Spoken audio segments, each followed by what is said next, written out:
पुष्माल गिंदने ब्रायलोलो रिंद पुष्माल गिंदने ब्रायलोलो हेलाई महावीर के हीरे मोती न्यारे रोशनी प्रभु की सबको दिखाने सबके दिलों में अर हमको जगाने आओ यारो मेरे संग संग बोलो सरगम के मीठे मीठे सुर बोलो हेलाई महावीर के हीरे मोती न्यारे रोशनी प्रभु की सबको दिखाने सबके दिलों में अर हमको जगाने आओ यारो मेरे संग संग बोलो सरगम के मीठे मीठे सुर बोलो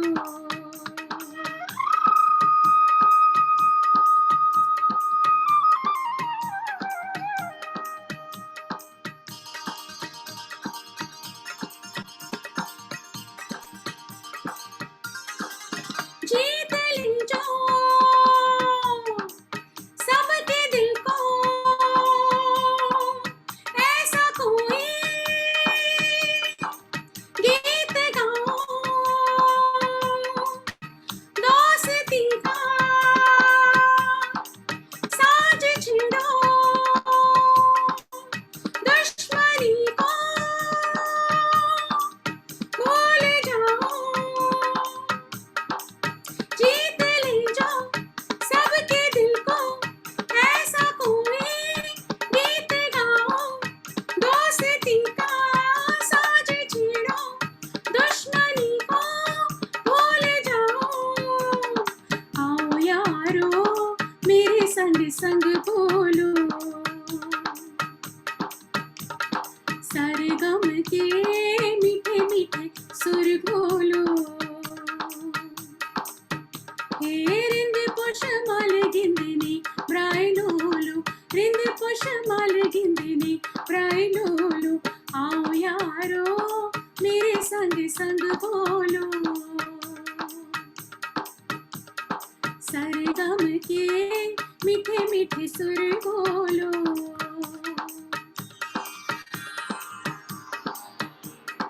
भक्ति में भी है ऐसी फुहार पतझड़ में भी जो लाए बहार भक्ति की मस्ती में क्या है दीवार भक्ति तो जाए सरहद के पार भक्ति में भी है ऐसी फुहार पतझड़ में भी जो लाए बहार भक्ति की मस्ती में क्या दीवार भक्ति तो जाए सरहद के पार सत्य अहिंसा करुणा महान जैनों की समता में ना जात पात खुद पे खुदी का संयम महान क्रोध कषाय न हो अभिमान जैनों में बसता सारा जहान जैनों की है ये आन बान जैनों की है ये आन बान जैनी माने न धर्म जात जैनों से जुड़ी कायनात जैनों की न कोई जुबान जैनों में बसता सारा जहां जैनों की है ये आन बान जैनों में बसता सारा जहां तूफान हो या संकट हजार महावीर शक्ति दे बार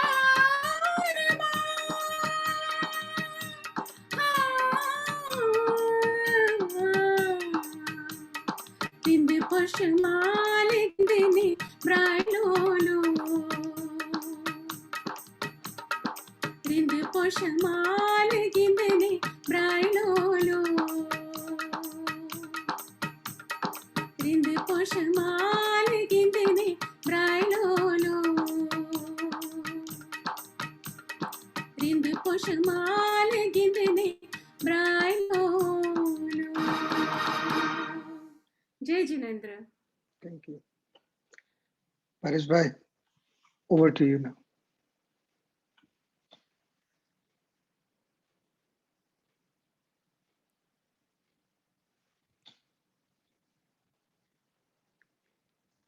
परेश भाई,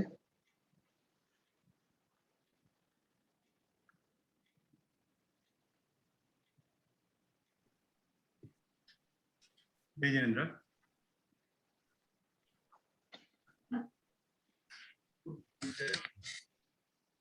तू मने भगवान एक वरदान आपी दे, तू मने बगना बेसुरी थई जाय मारी पुण्यनी सरगम, दिल रुबाना तार नु संधान बांधी दे, જ્યાં વસે છે તું મને ત્યાં સ્થાન આપી દે, જ્યાં વસે છે તું મને ત્યાં સ્થાન આપી દે। જય Jinendra.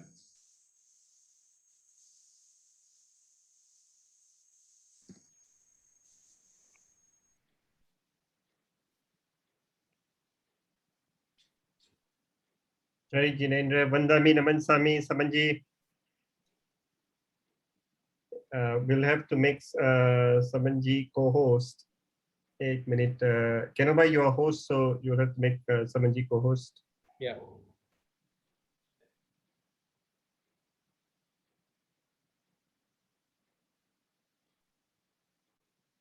Okay. Vandami Namansami, Samanji. So, Jai Jinendra to Bhayo Beno and Sam Vadilo. Welcome to Day 2 evening of Pajoshan Mahaparv 2021. We have the Swadhyay on Saman Suttam. We have had 2 great sessions already, and today will be the 3rd session. So, without further ado, I will pass it on to Samanji. Samanji.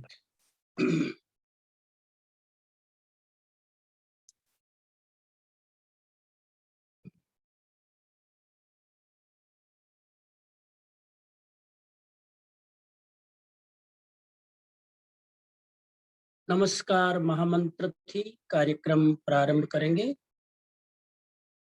मेरे बाद में बोल सकेंगे। ओम नमो अरिहंताणम, ओम नमो हरि, ओम नमो सीताणम,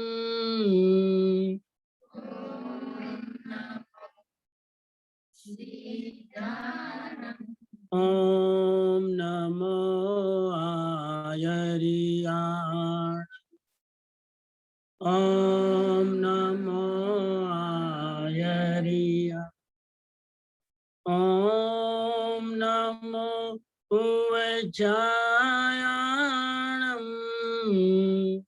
ओम नमो नमो लोए सवसाहुणम, नमो लोए सव ऐसो पंचन मुकरो, ऐसो सव पावपणासनो, सव पाव मंगलाणं च सवेसिं, मंगलाणं च सवेसिं, पढमं हवै मंगलम, पढमं हवै मंगलम। 2-3 मिनट ध्यान की मुद्रा। दोनों हाथ गोद में, कमर गर्दन सीधी, आंखें बंद। 3 बार ओमकार की ध्वनि से ध्यान प्रारंभ। ओ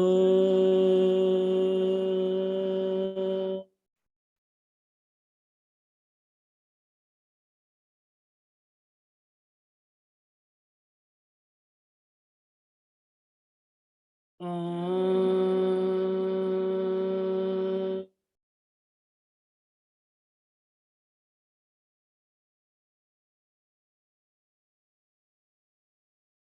ओम।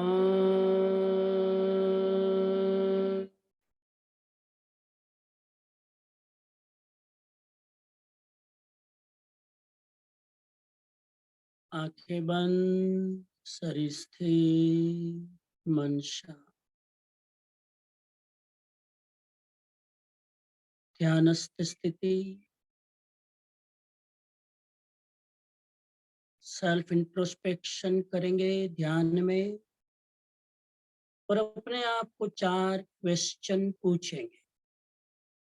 जवाब की कोई जल्दी नहीं, अपने भीतर गहरे उतर कर इसका जवाब खोजने की कोशिश करें। पहला प्रश्न, मैं कौन हूँ? Who am I? कोई जल्दी न करे, भीतर जाए, गहरे गहरे डीपली अपने भीतर पूछे अपने आप से, Who am I? मैं कौन हूँ?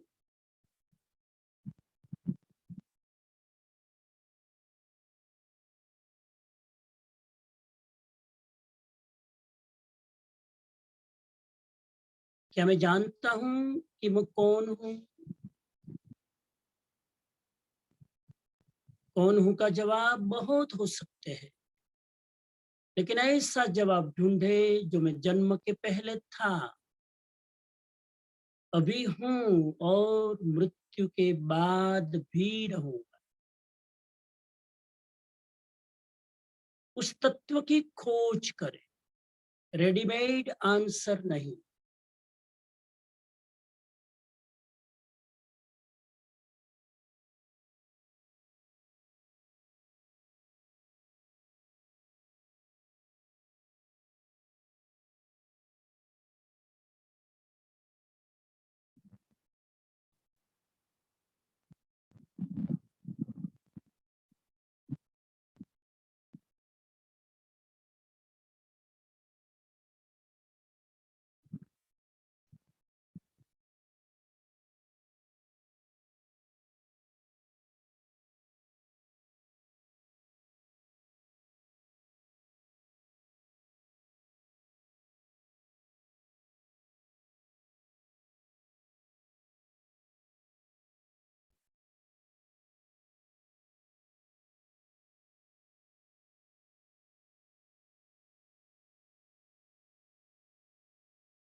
दूसरा प्रश्न पूछे अपने आप से, मुझे मनुष्य जन्म मिला, इंसान की देह मिली, सदगुरुओं द्वारा वीतराग का ज्ञान मिला। क्या मैं इस मनुष्य जीवन के समय का सदुपयोग करता हूँ या फिर प्रमाद में, आलस में, सुस्ती में, व्यर्थ की बातों में, व्यर्थ की चर्चाओं में, व्यर्थ की विकथाओं में इस बहुमूल्य जीवन के बहुमूल्य समय को बर्बाद करता हूँ? चेक करें अपने भीतर और जवाब खोजें।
तीसरा प्रश्न, ऐसा कौन सा काम है, ऐसी कौन सी प्रवृत्ति है, ऐसी कौन सी साधना है, आराधना है जो मुझे करनी चाहिए, मैं कर सकता हूं, मेरी रुचि है, मेरी योग्यता है, लेकिन फिर भी अज्ञानता के कारण, प्रमाद के कारण मैं नहीं कर पाता। ऐसा कौन कौन सा काम है जो मुझे करने की बर्निंग डिजायर है, फिर भी मैं नहीं कर पाता? कौन सी साधना है, कौन सी सद प्रवृत्ति है? मैं अंदर से चाहता हूं कि मैं करूं, लेकिन उलझनों के कारण, प्रमाद के कारण, अज्ञानता के कारण, व्यर्थ प्रायोरिटी के कारण मैं नहीं कर।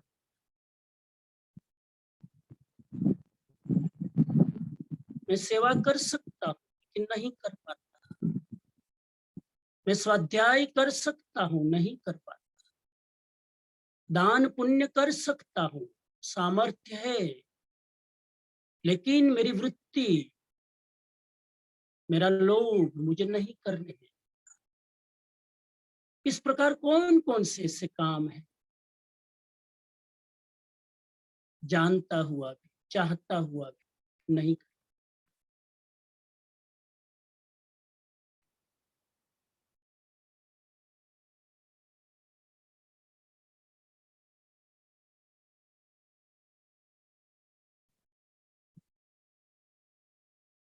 अब तक नहीं किया सो नहीं किया, आप संकल्प करें, जब जगे तभी सवेरा। उस काम को करने का प्रयत्न करूंगा, क्योंकि कल का कोई भरोसा नहीं।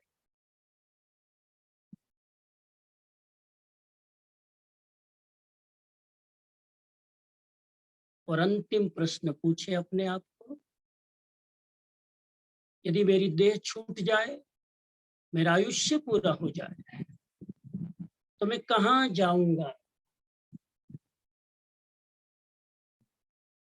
कल्पना करें अपनी वर्तमान जीवन स्थिति देखकर, देह छूटेगी तो कहाँ जाऊंगा?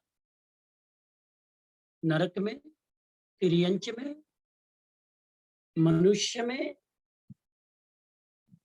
देव में? वर्तमान भावों को देखकर अंदाजा लगा सकते, खुद अपना जजमेंट करें।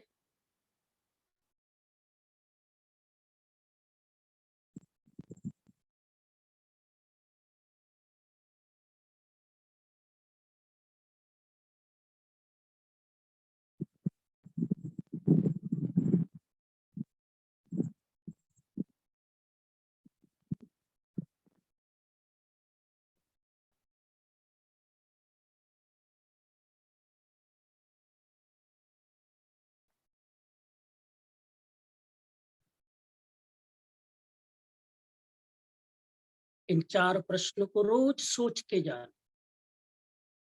थोड़ी क्षणों में शायद जवाब न भी मिले, सतत साधना में ये प्रश्न पूछते जाइए, भीतर जवाब खोजिए।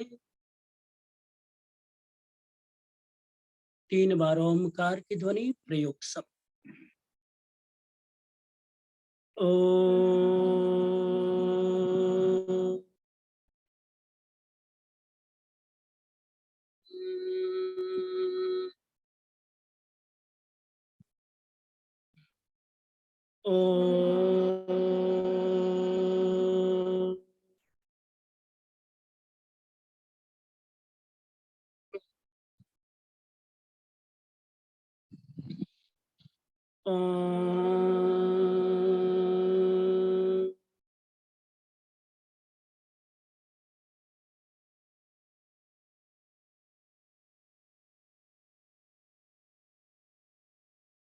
दिल को आंख पर टच करें, जरा फ्रेश हो जाए।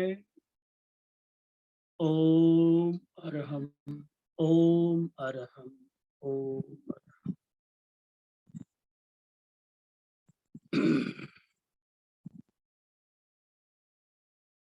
ध्यानमूलम्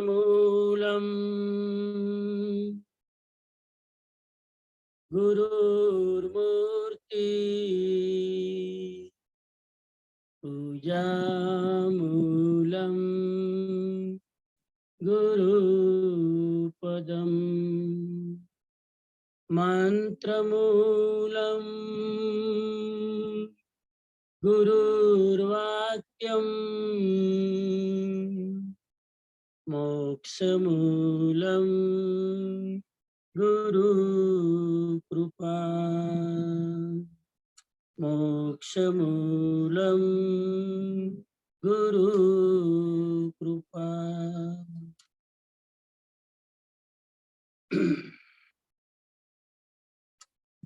सद्गुरु के चरणों में भक्तिशः वंदना। सिंगापुर जैन संघ के समस्त श्रावक श्राविकाओं को और जूम के द्वारा ऑनलाइन जितने भी लोग जहां से सुन रहे हैं, सबको मेरी ओर से जय जिनेंद्र, ओम अरहत। आज पर्युषण पर्व का दूसरा दिन 4 सितंबर 2021 रश्मि जी कोठारी के द्वारा मंगलाचरण के बाद आज हम विचार करेंगे समण सुत्तम ग्रंथ के आधार पर एक विषय पर, और वो विषय है कैसा है हमारा जिन शासन। आज की चर्चा का हमारा विषय है कैसा है हमारा जिन शासन।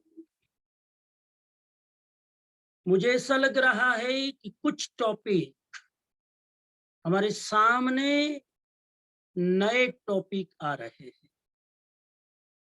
शायद इन विषयों पर हमने कभी न सुना है न पढ़ा होगा। समण सुत्तम में इन सारे विषयों को गहराई से सोचने के लिए हमें बाध्य कर दिया है, और हम आज विचार करेंगे गाथा नंबर 17 से लेकर 24 तक, जितनी समय की मर्यादा है, और इस विषय को स्पष्ट करेंगे कि हमारा जो जिन शासन है, वीतराग का शासन है, तीर्थंकरों का जो शासन है, वो कैसा है। क्योंकि इतने सारे श्लोक को मुझे कवर करना है, इसलिए जरा भी मैं इधर उधर हो नहीं सकूंगा, और टू द पॉइंट मुझे विषय की बात ही करनी होगी, उसी पर फोकस करना होगा। सबसे पहली बात मैं ये निवेदन करना चाहूंगा आज आप सबसे कि शासन 2 प्रकार के होते हैं, एडमिनिस्ट्रेशन 2 प्रकार के होते हैं। एक शासन को कहते हैं क्रूरता का शासन, क्रूअलिटी का शासन, और दूसरे शासन को कहते हैं चेतना का शासन, कॉन्शियसनेस का शासन, आत्मा का शासन। जिन शासन की जब हम बात करने चले हैं तो पहले प्रारंभ में ये 2 शासन समझ। एक शासन जिन्हें हमारे ज्ञानी आचार्य भगवंत कहते हैं, एक क्रूरता का शासन है, क्रूअलिटी बेस है उस शासन। और जो क्रूरता का शासन है, जिसके बेस में क्रूअलिटी है, उस शासन में हमेशा दूसरे को जीतने का लक्ष्य होता है। I want to conquer other people, I want to conquer external situation. हमेशा दूसरों पर हुकूमत करने का भाव होता है। और जो क्रूरता का शासन है वो हमेशा भय से चलता है। वो शासन हमेशा रन होता है फियर के साथ में, भय के साथ। आदमी स्कैर होता है, आदमी डरता है, आदमी घबराता है। ये दूसरा लक्षण है क्रूरता के शासन का। नंबर 1 दूसरे को जीतना लक्ष्य है। नंबर 2 भय उसके मूल में हो। ये शासन भय से चलता है। अगर आदमी भयभीत ना करे तो ये शासन चल नहीं पाता। ज्यादा दूर कहां जाए, लाइव एग्जांपल। आज जो अफगानिस्तान में तालिबान कर रहा है वो क्या है? वो क्रूरता का शासन है, हुकूमत करने की कोशिश है। जहां दूसरे को जीतने का केंद्र में उसको मूल भाव है, और जो भी प्रजा है वो घबरा रही है, डरती है, क्योंकि क्रूरता का शासन। और ऐसा शासन जो क्रूरता का है वो प्रकाश में ठीक चलेगा, अंधेरे में सब गड़बड़ हो। उजाले में वो शासन ठीक ठाक चलेगा, दुनिया को लगेगा ठीक चल रहा है। लेकिन जब अंधेरा होगा, जब अकेलापन होगा, एकांत होगा, सारे पाप शुरू हो जाए। और चौथी बात क्रूरता के शासन की, इस शासन के मूल में बिलीफ सिस्टम जो है वो गलत है। और वो बिलीफ सिस्टम यह है कि जितनी क्रूरता करोगे उतना ही शासन अच्छा चलेगा। ये क्रूरता के शासन का मोटो है, मंत्र है कि जितनी तुम लोगों पर क्रूरता करो उतना ही वो शासन अच्छा चलेगा। जितना लोगों पर हुकूमत करो, लोगों पर कंट्रोल करो, उतना वो शासन अच्छा चलेगा। तो ये पहला शासन क्रूरता का। और आज हम पूरी दुनिया में नजर डालें तो कई देशों में ये क्रूरता का शासन चलता है। मैंने आपको एग्जाम्पल। दूसरा शासन है चेतना का शासन, जिसके मूल में कॉन्शियसनेस है, जिसके मूल में आत्मा है, जिसके मूल में चेतना है। वो उस चेतना से गवर्न होता है, वो दूसरा शासन है। उसका लक्ष्य है दूसरे को नहीं जीतना है, खुद को जीतना है। दूसरे को नहीं जानना है, खुद को जानना है। और इस शासन में सब लोग निर्भीक होते हैं, अभय होते हैं। वह डर नाम की कोई चीज नहीं। ये जिन शासन जो है वो चेतना का शासन है। यहाँ सारे श्रावक समाज, सारी श्राविका समाज, सारा साधु समाज, सारा साध्वी समाज जो है निर्भीक होता है।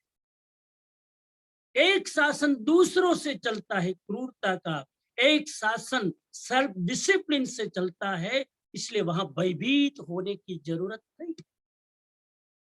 और ये चेतना का शासन, ये जिन शासन, ये वितरागता का शासन प्रकाश में भी नीति से चलता है, अंधेरे में भी नीति से चलता है।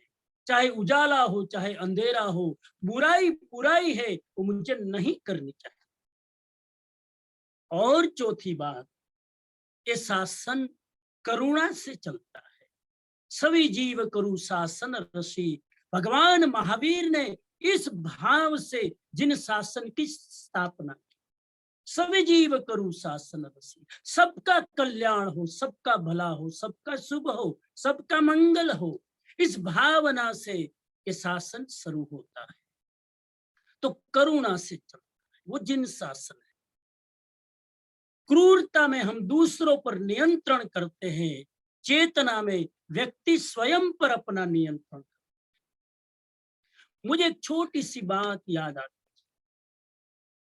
कन्फ्यूशियस का नाम आपने सुना। एक बहुत बड़े तत्व चिंतक हुए, बहुत बड़े वेस्टर्न फिलोसोफर ज्ञानी हुए जिसका नाम कन्फ्यूशियस। वो कन्फ्यूशियस अपने शिष्यों के साथ में ताई पहाड़ से गुजर रहे थे। इतिहास कहता है कन्फ्यूशियस की जिंदगी का कि कन्फ्यूशियस अपने शिष्यों के साथ में ताई नाम के पहाड़ से गुजर रहे थे। रास्ते में जंगल आया और जंगल में कन्फ्यूशियस और उनके शिष्यों ने देखा कि एक स्त्री जंगल में एकली अटूली रो रही। कन्फ्यूशियस ने अपने पांवों को ब्रेक मारी, उसके शिष्य भी रुके और कन्फ्यूशियस ने पूछा, अम्मा तू रोती क्यों है?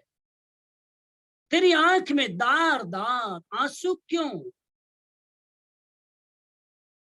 तो उस स्त्री ने जवाब दिया कन्फ्यूशियस को कि इस जंगल में एक आदमखोर चीता रहता है।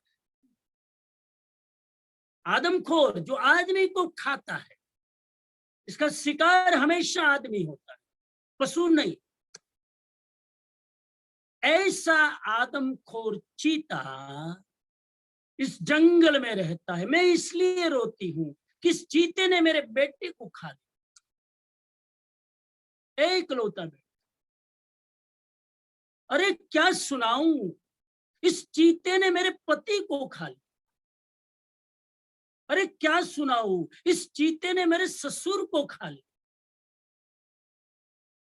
मेरी पूरी परिवार की परंपरा को इस चीते ने लूट लिया, इसलिए मैं दार दार रो रही। कन्फ्यूशियस को आश्चर्य हुआ जब 3-3 लोगों को चीते ने अपना शिकार बना लिया। तो कन्फ्यूशियस पूछता है उस स्त्री को, तो बेटा तू जंगल में रहती काहे को है? तू नगर में चली जा, तू गांव में चली जा, फिर यहाँ क्यों रहती है? तू मूर्ख है क्या? समझदार नहीं है क्या? तू इधर क्यों रहती है?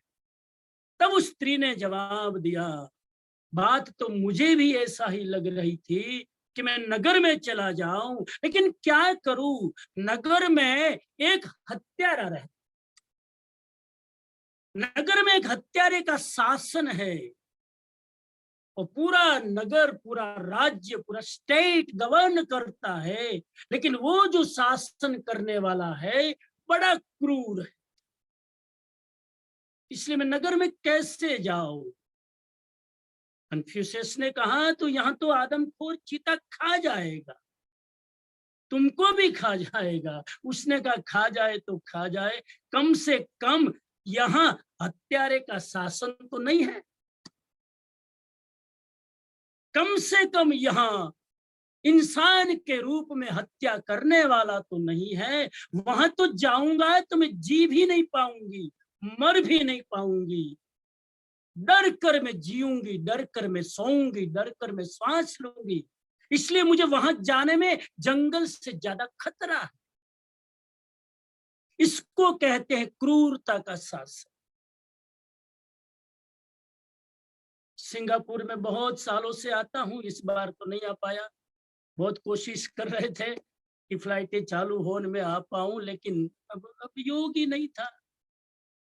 आप लोगों की सबकी तो इच्छा थी, मेरी भी इच्छा थी कि जरा हवा फेर करने आ जाऊं, लेकिन लेकिन लेकिन नहीं आ पाए, अपनी जो व्यवस्था, अपनी जो परिस्थितियां। लेकिन मुझे लगा, मैं देख रहा हूं, वर्षों से सिंगापुर आता हूं और सिंगापुर वाले के सामने तो प्रत्यक्ष प्रमाण है। आपके वहां कौन सा शासन है? आपकी गवर्नमेंट चेतना के आधार पर चलती है कि क्रूरता के आधार पर? मुझे ऐसा लगा कि बड़ी अच्छी गवर्नमेंट है, अच्छा काम। मैंने सिंगापुर में, यह भी लोगों को कहता हूं कि सिंगापुर में इतने परिवारों में मैं गया, किसी ने ये गवर्नमेंट की शिकायत नहीं। हमारे हिंदुस्तान में आप आओ, पता चले। हैं? और ऐसे कंट्री है जहां पॉलिटिक्स, जहां गवर्नमेंट की, जहां जहां सरकार की इतनी निंदा कुचली होती है क्योंकि शासन क्रूरता का है। जिस देश में शासन करने वाले अहिंसक हो, जिस देश में शासन करने वाले करुणावान हो, जिस देश में प्रजा को चलाने वाले लोग दयालु हो, वो शासन अच्छा माना जाता है।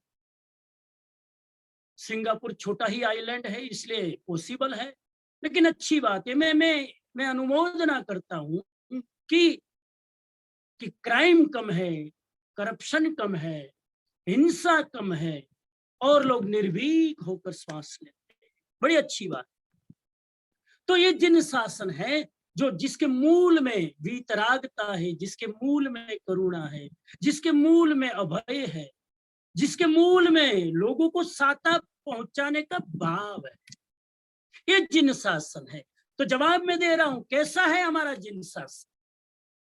वीतराग द्वारा संचालित हमारा जिन शासन, करुणावंत दयावंत आचार्य द्वारा संचालित हमारा जिन शासन, जिसके मूल में प्राणी मात्र सुखी हो, प्राणी मात्र का मंगल हो, ऐसा भाव है, वो हमारा जिन शासन।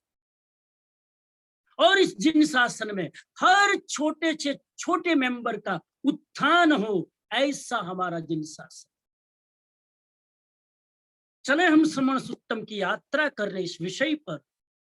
तो कहते हैं कि जिसमें लीन हो जाने से, जिस जिन शासन में लीन हो जाने से, जिस जिन शासन में अपने आप को एकदम मिला लेने से क्या होता है, जीव अनंत संसार सागर को पार पा जाता है।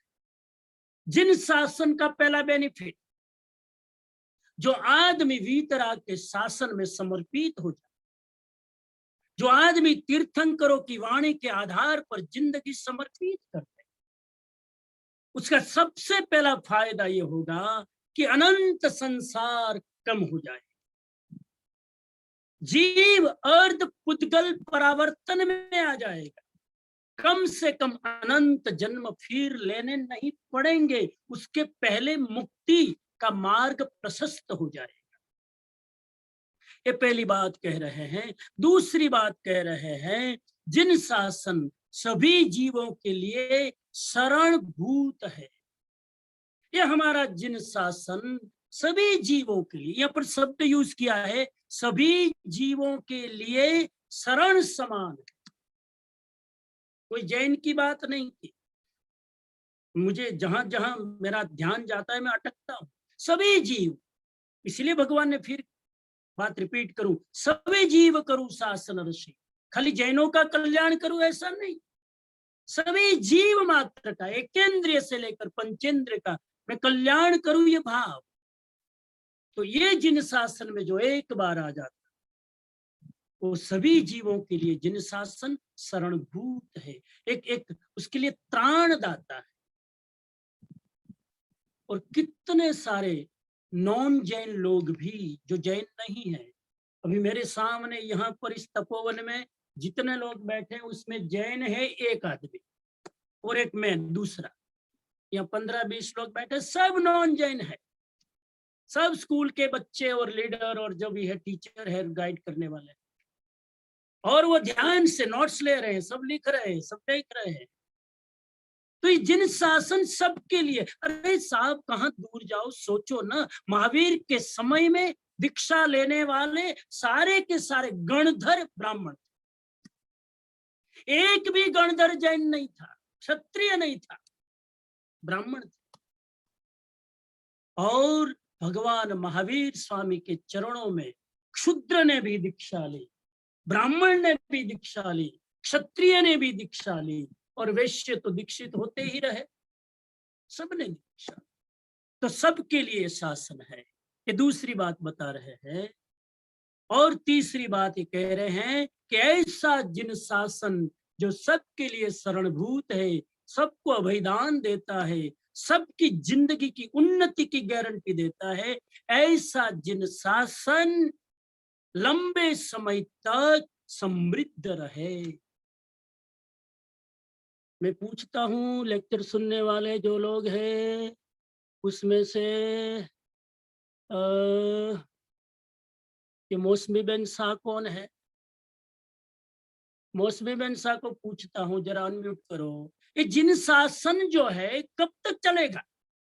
फ्रॉम नाउ, अबाउट, अराउंड, कब तक चलेगा?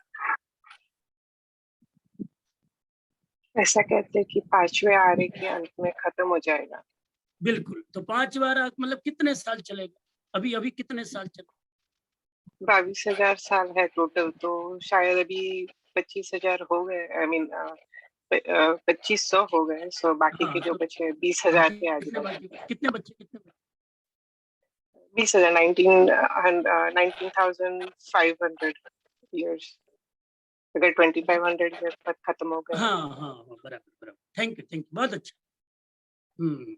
तो देखो, आपको थोड़ा जनरल नॉलेज होगा तो आप जवाब दे पाएंगे कि 5वां आरा चल रहा है। 5वां आरा 21,000 वर्ष का है। 21,000 वर्ष में जितने महावीर स्वामी को हुआ उतना समय पसार हो चुका, क्योंकि महावीर चौथे के एंड में हुए तो 2600 साल, लगभग 2500, 2550 साल पूरे हो गए। अभी भी 5वें आरे को 18,000 वर्ष बाकी। तो ये जिन शासन कब तक चलेगा? 18,000 વર્ષ સુધી ચાલશે। 18,000 યર તો હજુ પાક્કા છે। પરંતુ મને એ પણ વિચાર આવે છે ચર્ચા કરતા કે જરૂરી નથી 18,000 વર્ષ ચાલે। એ તો તમારા ને મારા ઉપર છે, બોલો કેટલા વર્ષ ચલાવવું છે। હા, પછી 18 એટલે તમે પછી આમ આમ ગમે તેમ કરીને ખાઈ પીને જલસા કરો। આપણે તો 18,000 વર્ષ સુધી છે જ ને। ना, भगवान महावीर ने तो एक समय के अनुसार एक अप्रोक्सीमेटली टाइम दिया। उस भगवान महावीर स्वामी के हृदय का आशय समझकर मैं कहूं तो मुझे लगता है कि यह शासन कब तक चलेगा। इस शासन में जितने भी मेंबर है उसमें त्याग की भावना होगी, वैराग्य की भावना होगी, संयम की भावना होगी, वडीलों के प्रति संस्कार, आदर और विनय की भावना होगी, तब तक ये जिन शासन चले। अब आप सोचो 18,000 वर्ष चलाना है कि 5,000 वर्ष में वाइंड अप करना है, वो आपके ऊपर है। भगवान ने तो कह दिया, भगवान ने अपने केवल ज्ञान में देखा है, लेकिन हम निमित्तों को पाकर काल के प्रभाव से उसको बढ़ा घटा सकते हैं। इसीलिए हमारे ऊपर जिम्मेदारी है 18,000 साल लंबा समय सुनकर निश्चिंत न हो जाए और हमारा जिन शासन चलता रहा। भगवान महावीर के बाद में भगवान महावीर ने शासन का कार्यभार किसको सौंपा? सुधर्मा स्वामी को। सुधर्मा स्वामी ने जम्बू स्वामी को सौंपा। जम्बू स्वामी ने प्रभु स्वामी को सौंपा। प्रभु स्वामी ने स्वयंभू स्वामी को सौंपा। स्वयंभू स्वामी ने भद्रबाहु को सौंपा। फिर एक क्रम चलता रहा और उसके बाद हरिभद्र सूर्य आए, सिद्धसेन दिवाकर आए, इतने बड़े बड़े प्रभावशाली आचार्य आए। अभी कुछ सालों बाद हेमचंद्राचार्य आए हमारे गुजरात में, पाटन में ही। और वर्तमान में भी कई आचार्य इस जिन शासन की बागडोर बड़ी जिम्मेदारी से संभाल रहे और ये चलता रहेगा, चलता रहेगा। मैं एक चीज की विनंती करूं कि जितने भी आचार्य भगवान महावीर के बाद हुए, जिन्होंने जिन शासन की परंपरा क्षुण रखी, आज तक तुम्हारे और मेरे सामने कंटिन्यू रखी, उसका सबसे बड़ा श्रेय यह है कि उन आचार्यों ने कभी भी अपने बारे में नहीं सोचा। उन आचार्यों ने कभी भी अपना मत चलाने की कोशिश नहीं की। उन आचार्यों ने कभी भी अपने शिष्य बनाने की कोशिश नहीं। कभी कभी पढ़ना सिंगापुर के मेरे मित्रों, कभी पढ़ना हेमचंद्राचार्य का जीवन। एक हेमचंद्राचार्य का इतना सामर्थ्य था कि वो चाहते तो वो 10 लाख अनुयायी उस जमाने में बना सकते। कितने सुन रहे सिंगापुर वाले? हेमचंद्राचार्य जी का प्रभाव इतना था समाज में कि वो चाहते तो 10 लाख अनुयायी के वो गुरु बन जाते। अपना अलग से पंथ चलाते, लेकिन हेमचंद्राचार्य ने कभी अपना अलग से पंथ चलाने की कोशिश नहीं की। समर्पित थे वीतराग प्रभु, महावीर ही मेरे अनुशासता है, और इस मार्ग वितराग को जितना मैं आगे बढ़ा सकूं वो मेरे लिए सद्भाग्य है। उसी तरह हरिभद्र सूरी ब्राह्मण थे, दीक्षाली, 1444 संस्कृत ग्रंथों की रचना की। साहब कल्पना करो, हम एक जीवन में पढ़ भी नहीं पाए और उन्होंने संस्कृत में रचना, कभी भी उसने अपना पंथ नहीं चला। सब लोग, मैं चिंतन कर रहा था, इन महापुरुषों को देख रहा था, ये सारे महापुरुष वीतराग वाणी के प्रति, प्रभु महावीर स्वामी के चरणों में, उनके वचनों के प्रति, उनकी देशना के प्रति टोटली सरेंडर थे। बाकी एक एक आचार्य अपना नया चीला चालू कर सकते थे, अपना नया संप्रदाय खड़ा कर सकते थे, लेकिन कभी किसी ने यह गुस्ताखी नहीं। और इसीलिए आज जिन शासन आप और मेरे बीच में, आचार्यों की जिम्मेदारी, नमो आयरियाणम, आचार्य पद की जिम्मेदारी बहुत बढ़ जाती है, क्योंकि तीर्थंकर के अभाव में आचार्य तीर्थंकर के प्रतिनिधि होते हैं, और श्रावक समाज एक आचार्य के अंदर तीर्थंकर का दर्शन करता है। इसलिए आचार्य को चाहिए कि वीतराग परंपरा को आगे बढ़ाते रहे, कहीं भी इधर उधर कोई मान्यता, कोई भेदभाव, कोई नया चीला चालू करने की कोशिश नहीं, क्योंकि बहुत बड़ा अपराध है। महावीर, मैं कई बार सोचता हूं कि महावीर स्वामी जितना बोल कर गए, जितना लिख कर गए, अब हम नया क्या लिखेंगे, अब हम नया क्या बोलेंगे? केवल ज्ञानी जो सब कुछ देकर गए, अब हमारे पास इससे और अन्यथा क्या हो? इसीलिए हमारी जिम्मेदारी है कि हम प्रभु महावीर के पथ की आराधना सतत करते रहे। उन्होंने जो हमको शास्त्रों में ज्ञान दिया, उस पथ पर चलकर हम अपना आत्म कल्याण करते रहे। आगे चले, अगला श्लोक कहता है कि ये जो जिनवाणी है, जिन शासन है, वह औषधि के समान है। एक नया मुद्दा छेड़ रहा हूं। श्लोक नंबर 18 में ये कहते हैं कि जिन शासन, जिन वचन अमृत समान औषधि है। जिन वचन को शास्त्रों में मेडिसिन कहा, ये दवा है। जिनवाणी क्या है? दवा है। हमें बीमारी आती है तो डॉक्टर के पास जाते हैं, दवा लेते हैं। अच्छा, डॉक्टर क्या करता है? डॉक्टर के पास आप जाओगे तो आपके हेल्थ की वाहवाही करेगा कि आपकी बीमारी को पकड़ेगा? डॉक्टर क्या करेगा? डॉक्टर के पास जाओ और डॉक्टर साहब कहो तुम्हारा शरीर तो बहुत अच्छा है, हो तुम्हारा हार्ट तो एकदम अच्छा था, तो फिर तुम्हारे पास में आया ही क्यों भैया? डॉक्टर के पास जब मरीज जाएगा, डॉक्टर हेल्थ की बात ही नहीं करेगा। डॉक्टर क्या करेगा? निदान करेगा, डायग्नोस करेगा, बीमारी क्या है उसकी खोजबीन करेगा, ईसीजी करेगा, और क्या बोलो, क्या क्या रिपोर्ट है, एमआरआई करेगा।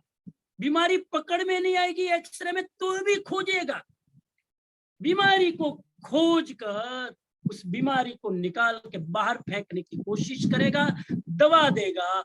आरोग्य की, हेल्थ की, तंदुरुस्ती की बात डॉक्टर नहीं करेगा। जिस दिन डॉक्टर तंदुरुस्ती की बात करेगा, डॉक्टर को ताला लगाना पड़ेगा, वो चलेगा नहीं उसकी प्रैक्टिस।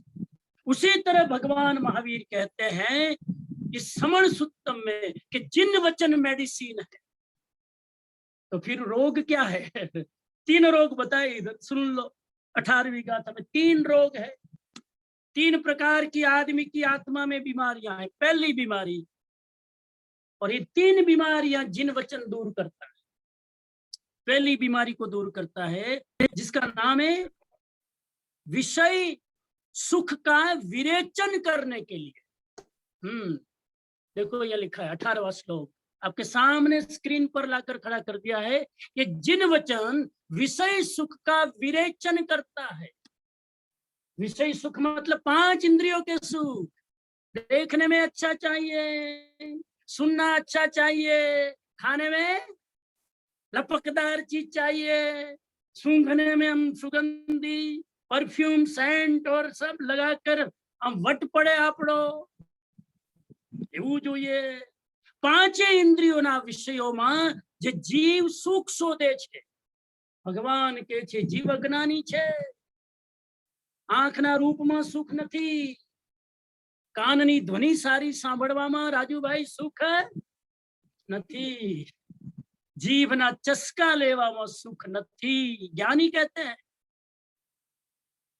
તો આવા જે સુખનું વ્યસન થઈ ગયું છે કે ઇન્દ્રિયોને એના અનુસાર વિષયો મળે તો આપણને આનંદ થાય। ભગવાન કહે છે કે આ તારો ભ્રમ છે, આ તારી બીમારી છે। અને આ બીમારીનો ઈલાજ કરવો હોય તો ભગવાનની વાણી સાંભળી લો તો ખોટું જોવાનું બંધ થઈ જશે, ખોટું સાંભળવાનું બંધ થઈ જશે, ખોટું ખાવાનું ને બોલવાનું બંધ થઈ જશે। तो पहली दवा विषय सुख का विरेचन करती है। दूसरी दवा, दूसरा रोग कौन सा? जरा मरण रूपी व्याधि का हरण कर। जरा यानी बूढ़ापा। जिन वचन ऐसी औषधि है कि बूढ़ापे की बीमारी का इलाज करती है। ओहो, ये बोलने वाले बूढ़े होकर मर गए। मैं बड़ा बड़ा खोल कर बोल रहा हूं आपके सामने। ये बोलने वाले, अगर मैं कहूं कि जिन वचन से बूढ़ापे की बीमारी का इलाज होता है तो मैं भी बूढ़ा हो जाऊंगा। और मैं बोल रहा हूं कि जिन वचन सुनने के बाद बूढ़ापे की दवा का इलाज, क्या मतलब मैं समझाऊं, 2 मिनट रुको। और कहते हैं कि मृत्यु रूपी व्याधि को दूर करता है जिन वचन। जरा और मृत्यु की बीमारी को दूर करता है जिन वचन। कैसे? क्या बूढ़ापा नहीं आएगा? बूढ़ापा आएगा, लेकिन जिन वचन जो समझ लेगा, सुन लेगा, वो बूढ़ापे को स्वीकार कर। और जिसको हम स्वीकार कर लेते हैं उसका कोई दुख नहीं। बूढ़ापा क्यों मुझे दुखी करता है? क्योंकि मैं स्वीकार नहीं करता हूं। 90 वर्ष में नी प्लांट करे, 95 વર્ષમાં હાર્ટ સર્જરી કરે, કેમ કે હજુ જીવવું છે। આટલું જીવ્યું એમાં શું કર્યું પેલું હિસાબ આપ।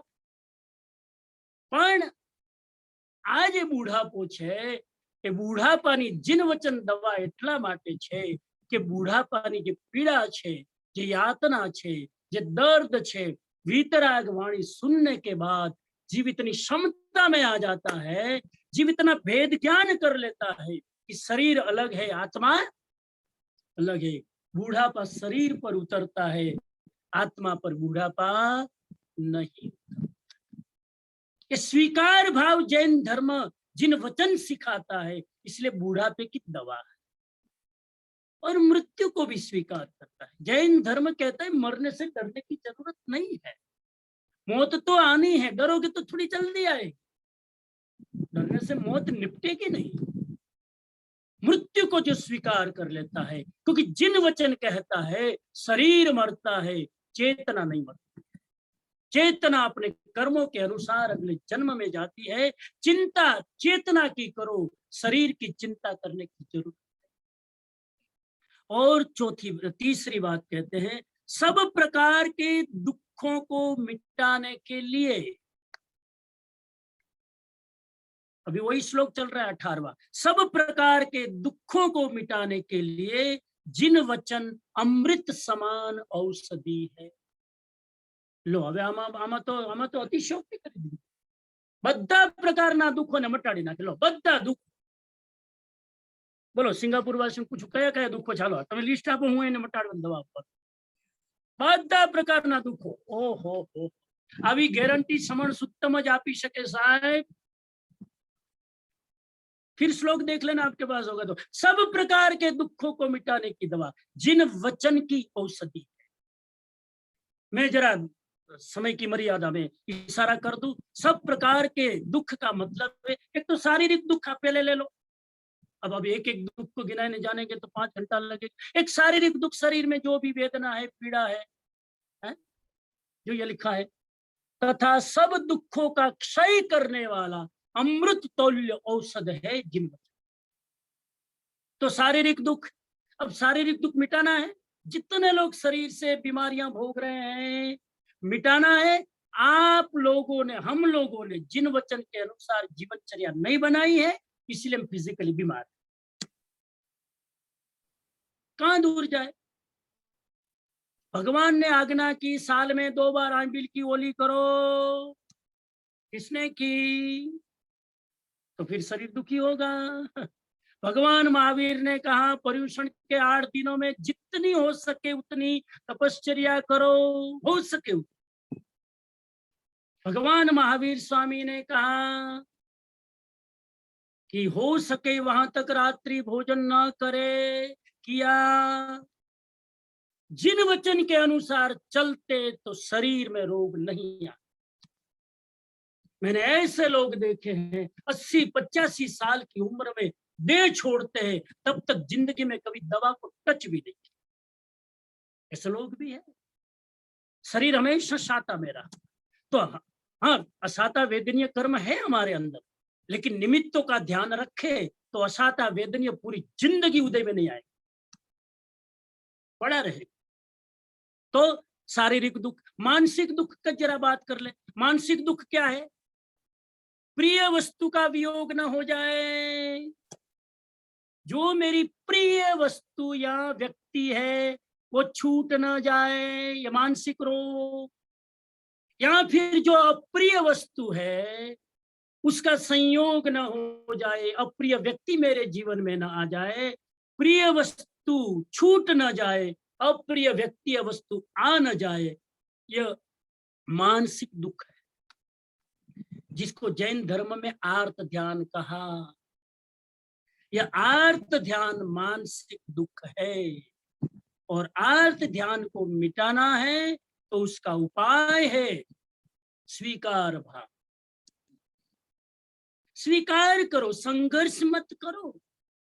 अप्रिय व्यक्ति का योग बना, उस भाव से स्वीकार करो, मेरा इनके साथ कुछ ऋणानुबंध बाकी होगा, यह व्यक्ति मेरी जिंदगी में आया है, समभाव से उस व्यक्ति के साथ कार्मिक अकाउंट क्लियर कर। तो मानसिक दुख का इलाज। तीसरा भावनात्मक दुख। जितने भी इमोशनल दुख है उसके मूल में 4 चीजें हैं, क्रोध, मान, माया, लोभ। जो आदमी इन 4 कषायों को कंट्रोल कर ले तो इमोशनल दुख से भी आदमी मुक्त हो जाए। तो इस तरह से जिन शासन, जिन वचन ऐसी औषधि है, आदमी के शारीरिक, मानसिक, भावनात्मक सब दुखों को मिटा दे।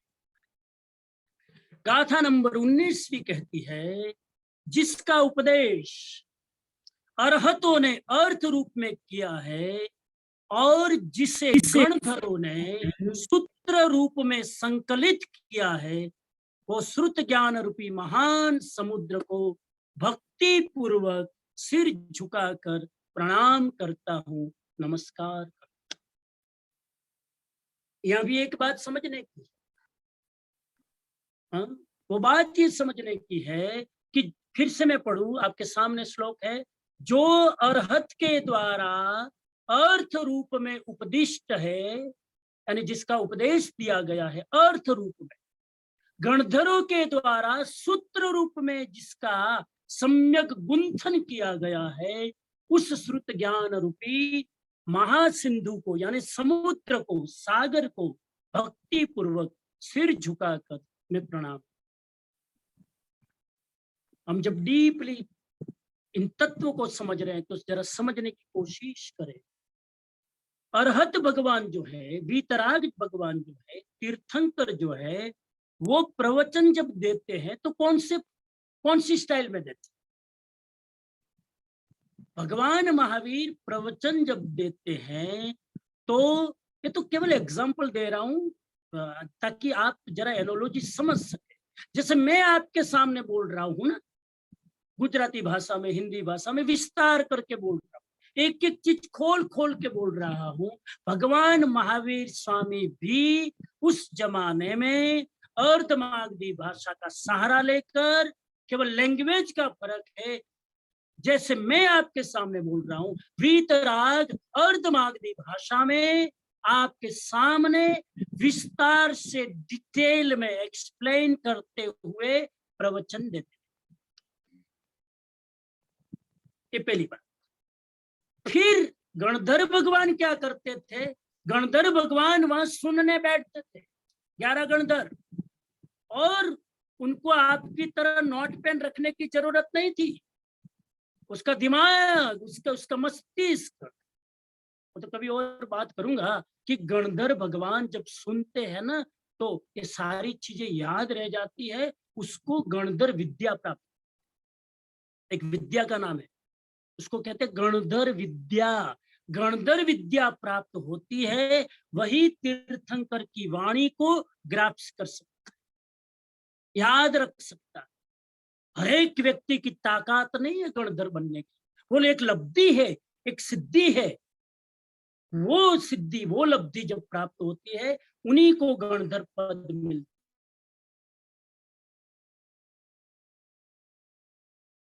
करते। वो उस भगवान महावीर की विस्तृत वाणी को कंडेंस करते शॉर्ट में। जैसे अभी जो लोग लिख रहे हैं वो क्या करते हैं, मैं जितना बोल रहा हूँ थोड़ा सारा लिख पा रहे हैं, आप महत्व के पॉइंट नोट कर रहे हैं। उसी तरह उस पॉइंट को फिर गणधर भगवान श्लोक के रूप में, गाथा के रूप में, 2 लाइन में, पूरे 1 घंटे के प्रवचन को 2 लाइन में डाल दे। जैसे धम्मो मंगल मुक्तिठम अहिंसा संयमो तो देवावितम नमन संति जस धम्मे सयामणो। ये जो मैंने सुबह आपके सामने श्लोक जो बताया था, भगवान ने तो 1.5-2 घंटा देशना दी होगी, लेकिन गणधरों ने इस पूरे 1.5 घंटे की बात को एक श्लोक में लाकर कंडेंस किया, संक्षिप्तीकरण। तो गणधरों का काम यह है। और मजेदार इंटरेस्टिंग बात यह है कि तीर्थंकरों ने विस्तार से प्रवचन दिया, गणधरों ने बिल्कुल एक श्लोक गाथा में उसको रख दिया। अब फिर उस एक गाथा को मैं आपके सामने फिर विस्तार कर रहा हूं। देखो देखो पूरा मामला देखो। आप समझ रहे हैं मेरी बात? और मेरी बात जो मैं बोल रहा हूं उसमें आप नोट्स ले रहे हो, वो भी संक्षिप्त है। उसमें फिर ये रश्मि जी जैसे कोई कविता बनाने वाले, गीत बनाने वाले, भजन बनाने वाले होंगे तो पूरे 2 घंटे के लेक्चर को वो 5 पद्य में डालकर रख देंगे। तो विस्तार और संक्षिप्त होता रहता है। ये इंटरेस्टिंग गाथा है कि जिसका उपदेश अरहत भगवान ने अर्थ रूप में विस्तार से किया, गणधरों ने उसको कंडेंस करके, शॉर्ट करके गाथा के रूप में प्रस्तुत किया। ऐसे ज्ञान रूपी महासागर को मैं हृदय से भक्ति पूर्वक मस्तक झुकाकर नमस्कार कर। गाथा नंबर 20 भी कहती है, अरहतों के मुख से प्रकट हुए तथा पूर्वापर दोष रहित शुद्ध वचनों को आगम कहा गया है। इन आगम में जो कहा गया है वह 100% सत्य हकीकत है। तो आगम की परिभाषा दे रहे हैं, अरहतों के मुख से प्रकट हुई जो वाणी है, वो वाणी की विशेषता क्या है? पूर्वापर दोष रहित एवं शुद्ध वचनों को आगम कहा गया। अब ये शब्द जरा समझ लो, पूर्वापर दोष रहित। पूर्वापर दोष रहित का मतलब है भगवान की वाणी ऐसी है कि कोई भी शास्त्र आप सामने रख लो, कहीं भी कंट्रोवर्सी दिखाई नहीं। पूर्वापर दोष रहित का अर्थ है देयर इज नो कंट्रोवर्सी। आप भगवती सूत्र खोलो, उसमें कोई अलग बात कही है, उत्तराधीन सूत्र खोलो तो उसमें बिल्कुल उससे विपरीत बात। ऐसे 45 आगम में कहीं भी उलट फेर आपको नहीं मिलेगा। ये वीतराग वाणी है, उसका प्रमाण। अब क्या करें? तो अगली गाथा कहती है 21वीं, जो जिन वचन में राग रखता है, जो जिन वचन में अनुरक्त है मतलब राग रखता है, तथा जिन वचनों का भाव पूर्वक आचरण करता है, वे निर्मल यानी कर्म रहित एवं क्लेश रहित होकर परित संसारी हो जाता है। भगवान महावीर कहते राग को तुम छोड़ नहीं सकते। राग मतलब लगाव, राग मतलब आसक्ति, मोह। भगवान कहते हैं कि आप आसक्ति को तो नहीं छोड़ सकते, तो कहते हैं कि आसक्ति रखनी हो तो संसारी चीजों में मत रखो, भगवान की वाणी में आसक्ति रखो, भगवत गीता में आसक्ति रखो, भागवत में आसक्ति रखो, आगम में आसक्ति रखो, धम्म पीटक में आसक्ति रखो, जिन वचन में आसक्ति रखो, और जो जिन वचनों को भाव पूर्वक आचरण करता है, खाली राग रखना नहीं, जो जिन वचन को यथासंभव अपने जीवन में उतारने की कोशिश करता है, वो व्यक्ति को क्या लाभ होता है? वो कर्म रहित हो जाता है। दो ही कंडीशन बताई, जिन वचन के प्रति लगाव और उसके प्रति जितना हो सके उतना आचरण, उससे आदमी कर्म रहित होकर निर्मल हो जाता है, क्लेश रहित हो जाता है, और सबसे बड़ी बात परित संसारी हो। अभी एक शब्द आया था संसार के लिए, उसका संसार है, एक शब्द आया था ना, जो अनंत संसार, एक शब्द आया था अनंत संसार में परिभ्रमण करता है, और यहां पर शब्द आया परित संसारी। सिंगापुर वाले बहुत भाव से और ध्यान से सुन रहे हैं, काफी लोग नोट्स भी ले रहे हैं, इसलिए मैं जहां जहां शब्द कठिन है वहां जरा रुक रहा हूं। परित संसारी का मतलब है उसका संसार का जन्म मरण कम हो जाता है। इस शब्द टेक्निकली याद रखना, परित संसारी। परित संसारी का मतलब है अब अनंत जन्म मरण उसको करना नहीं होगा, कुछ जन्म मरण करके उसकी आत्मा मुक्ति की ओर प्रयाण। अब अगली गाथा कहती है कि वीतराग के प्रभाव से क्या होता है, तो कहा जय वीराय जय गुरु हो मम तुह प्रभाव हो वैवम भवनिप्यो मग्गानुसारिया इट्ठ फल सिद्धि। ये बहुत प्रचलित गाथा है, काफी लोग ये गाथा का उच्चारण करते हैं, काफी लोग बराबर उसकी पूजन में जय विराय सूत्र में बोलते हैं। बड़ी प्रसिद्ध गाथा है। क्या कहते हैं? जय वीराय जय गुरु, हे वीतराग भगवान, हे जगत गुरु। एक ही तीर्थंकर के लिए दो उपमा दी गई है, वीतराग भगवान, हे वीतराग प्रभु, हे जगत गुरु। जगत गुरु यानी तीर्थंकर। ओ मम तुह प्रभाव हो भैवम, हे भगवान, हे वीतराग, हे प्रभु, हे जगत गुरु, आपके प्रभाव से मुझे मेरे जीवन में तीन चीजें प्राप्त हो। जय विराय सूत्र में इस गाथा में तीन चीजें मांगी, भगवान के प्रभाव से, सदगुरुओं के प्रभाव से तीन चीजें मांगी। हम होते तो क्या मांगते? कलयुग में गुरु के पास क्या मांगते? मेरा धंधा ठीक नहीं चल रहा है, मेरे बेटे की शादी नहीं हो रही, मेरी तबीयत थोड़ी ठीक नहीं, आशीर्वाद तो हार्ट अटैक ना आए। जय विराय सूत्र में कहा कि भगवान से तीन चीजें मांगो। नंबर 1, संसार से मुझे वैराग्य। हम तो उल्टा ही मांग रहे हैं, हमारा संसार बढ़े, हमारा संसार सुहामणो थाय વધારે। આપણે એવું માંગીએ, અહીંયા કહે છે संसार में वैराग्य। इस संसार में मेरा मन धीरे धीरे धीरे ऊपर उठ जाए, ऐसी विरक्ति। शब्द यूज किया है भव निव्यो, भव का निर्वेद, निर्वेद का अर्थ है वैराग्य और भव का अर्थ है संसार। दूसरी चीज मांगी, मोक्ष मार्ग का अनुसरण करने की शक्ति दो।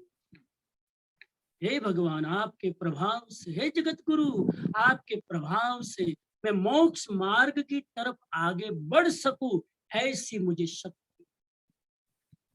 पहले तो मांगा संसार से वैराग्य, तो पहली चीज तो फाटक बंद। संसार से वैराग्य नहीं होगा तो फिर मोक्ष मार्ग में गति कहां से होगी? एक चीज छोड़ोगे तभी दूसरी चीज मिलेगी। तो मोक्ष मार्ग में मेरा अनुसरण हो, ऐसी मुझे शक्ति दो भगवान। मांगना हो तो यही मांगना भगवान से। मंदिर में जाके, देरासर में जाके माथा टेको, जो मांगना हो तो जय विराय सूत्र कहता है 3 चीजें मांगो। संसार से वैराग्य मिले, यानी संसार की थोड़ी आसक्ति मेरी कम हो। नंबर 2, ज्ञान दर्शन चारित्र तप के मार्ग में मैं आगे बढ़ता जाऊं। और तीसरी चीज मांगी, इष्ट फल की प्राप्ति। और इष्ट फल क्या? साधक का, भवि जीव का इष्ट फल है मुझे बंधन से मुक्ति मिले, मुझे इस जन्म मरण से मुक्ति मिले। पुनरपि जननम पुनरपि मरणम, ये चक्कर मेरा बंद हो। ये चीजें उनसे मांगी। तो ये 22वीं गाथा, 23वीं गाथा। बस 5 मिनट में विराम की तरफ चलो, फिर थोड़ी प्रश्नोत्तरी करेंगे। 23वीं गाथा कहती है कि प्रवचन देने का अधिकारी कौन है? प्रवचन देने का अधिकारी कौन है? देखो यहाँ गाथा क्या कहती है। जो स्वसमय व पर समय का ज्ञाता है, जो गंभीर है, जो दीप्तिमान है, यानी जिसकी ओर चमकदार है, कल्याणकारी और सौम्य जो है, तथा सैकड़ों गुणों से जो युक्त है, वही निर्ग्रंथ प्रवचन के सार को कहने का अधिकारी है। इस गाथा में, 23वीं गाथा में कहा कि प्रवचन देने का अधिकारी कौन है। यानी ये बात हमारे पर आई, अब श्रोता से हटकर वक्ता पर आई। समण सुक्तम श्रावकों को भी नहीं छोड़ेगा, साधु को भी नहीं छोड़ेगा। इसलिए जो भी प्रवचन देते हैं उनको ये सूत्र ध्यान में रखना चाहिए। प्रवचन देने बैठे हो, इतनी क्वालिफिकेशन है कि नहीं, देख लो पहले। अच्छा, एक मैं प्रश्न पूछूं, आप में से किसको पूछूं? हाँ, काफी लोग बड़े होशियार है, अपने वीडियो ऑफ रखते हैं। मैं बार बार कहता हूँ वीडियो ऑन रखो, क्योंकि आपके सबके चेहरे को मैं जानता हूं ना। हाँ, हिनाबेन दोषी कौन है? हिनाबेन दोषी, हाँ, हिनाबेन दोषी को स्पॉटलाइट पर लाओ। हाँ, हिनाबेन दोषी है ना। हिना एंड ना, हाँ, हिना एंड दशीम भाई। हाँ, हिनाबेन दशीम भाई शाह। हिनाबेन अनम्यूट करो। कहाँ गया? वीडियो नहीं है, वीडियो ऑन रखो प्लीज, वीडियो ऑन रखो। चलो पराग भाई को पूछता हूँ। पराग भाई देसाई, वीडियो ऑन करो।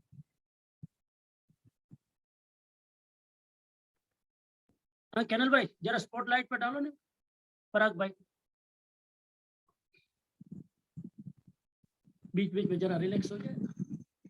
हाँ पराग भाई, आप सुन रहे हो ना ध्यान से? बहुत अच्छा, बहुत अच्छा। इतने यंग लोग इतने भाव से सुन रहे हैं, मैं अनुमोदना करता हूँ। देखो ये पूरा ट्रैक जो चल रहा है, एक तरफ हम ये बता रहे हैं कि जिन शासन कैसा है, जिन शासन से क्या होता है। तुरंत 23 की गाथा में ट्रैक बदल दिया। देखो, जिन शासन की बात हो रही थी वहां पर बात आके खड़ी कर दी, प्रवचन देने के अधिकारी कौन? तो मेरा प्रश्न आपसे यह है पराग भाई कि प्रवचन देने का अधिकारी कौन, ये बात, ये जिन शासन कैसा है उसके साथ कैसे कनेक्टेड? मेरा प्रश्न गुजराती में बोलू? हाँ, गुजराती में बोलू। हाँ, अब प्रवचन देवाना अधिकारी कोण એની વાત આ 23મી ગાથામાં હમણાં કરી રહ્યા છે કે આટલી ક્વોલિટી હોય તો તમે પ્રવચન આપી શકો। તો બરાબર, આ પ્રવચન આપવાની વાત, અધિકારની વાત, આ જીન શાસનની ચર્ચા કરતા કરતા આ વાત ક્યાંથી આવી? What is the connection? What is the connection? चलो विचारो। हेमाबेन शाह को जरा स्पॉटलाइट पे लाओ। हेमाबेन शाह, आप जरा सोचना, आप बच नहीं गए। हाँ, आपका नंबर है। हाँ ना, विचार करो छो। हाँ विचारो विचारो। हेमाबेन,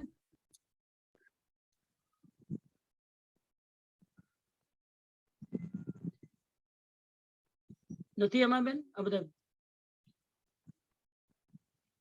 બધા લોગિન થઈને ક્યાં વયા ગયા?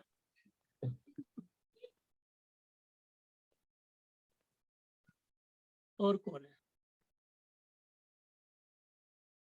शिल्पाबेन છે? शिल्पाबेन,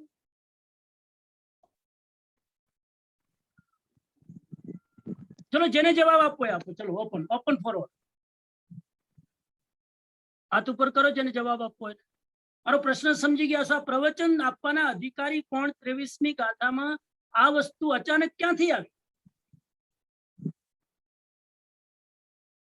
નથી કોઈ?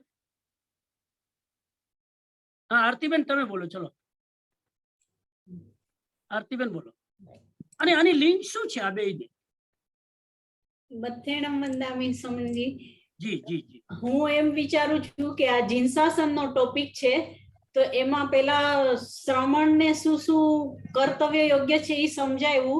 પછી હવે સાચા સદગુરુ કોણ હોય એના માટે આ બતાવ્યું કે જેથી જીનશાસનના શ્રાવકો સાચા સદગુરુને શોધી શકે અને એનાથી જે પ્રવચન મળે એનાથી શ્રાવક શ્રાવિકાઓને સાચો માર્ગ મળે અને સાચા માર્ગે મહાવીરના માર્ગે આગળ વધે.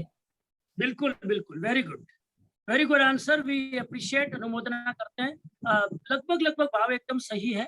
प्रवचन देने का अधिकारी कौन, ये बात इसलिए कही गई क्योंकि जिन शासन की प्रभावना, मैंने पहले कहा, तीर्थंकर नहीं है तो आचार्य उनके प्रतिनिधि हैं।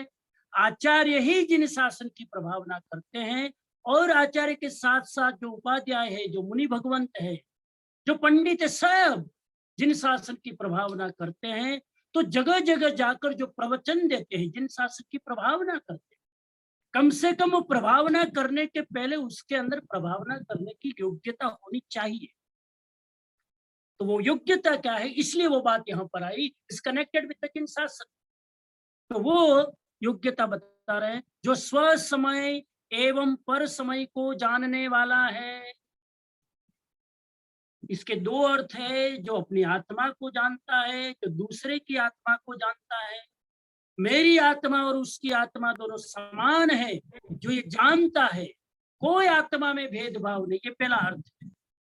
दूसरा अर्थ यह है कि जो अपने आगमों के बारे में जानता है। स्व समय का मतलब है खुद आत्मा की बात जिन शास्त्रों में कही गई उन शास्त्रों को जो जानता है, और पर समय यानी पर शास्त्रों को जो जानता है।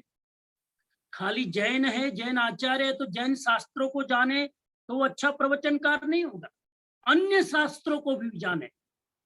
एक जैन आचार्य को भगवत गीता का भी अभ्यास करना चाहिए, एक जैन आचार्य को कुरान भी पढ़नी चाहिए, बाइबल भी पढ़नी चाहिए।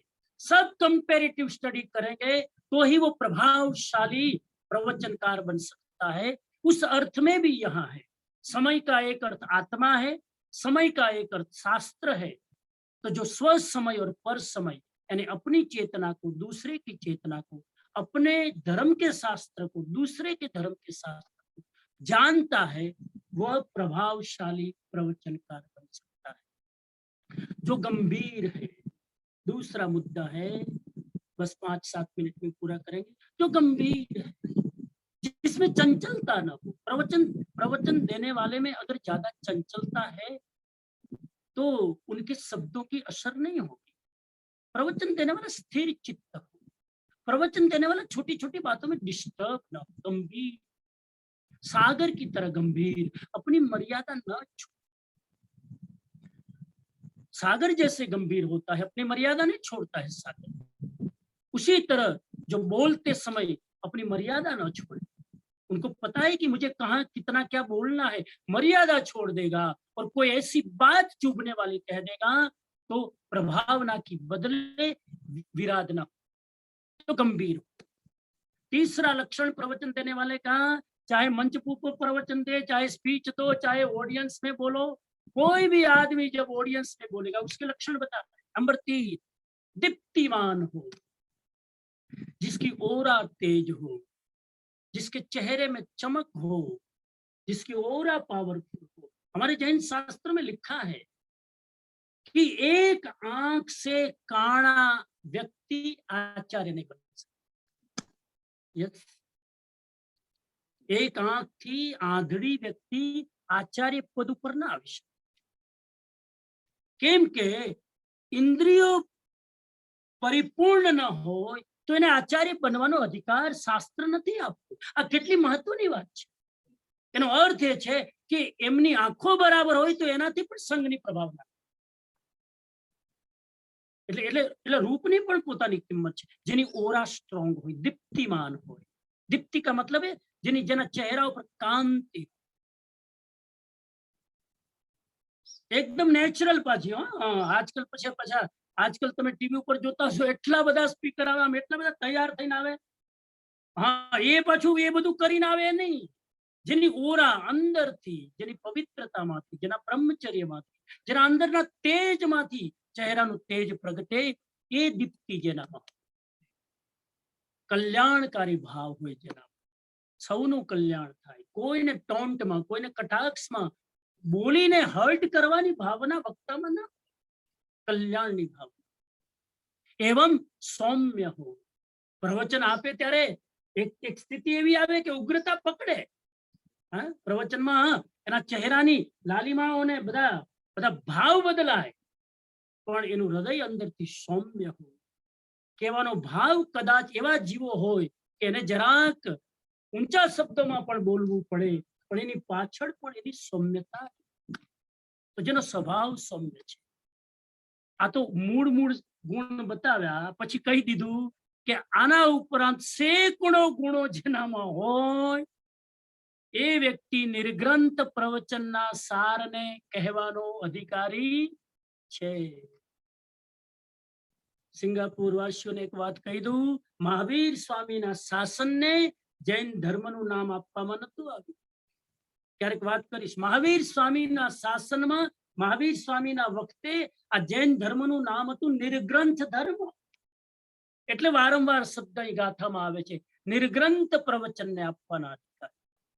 તો આટલા સૂત્રો બતાવ્યા અને છેલ્લી ગાથા કહે છે, જીન શાસન કોને કહેવાય, જીન શાસન શું છે.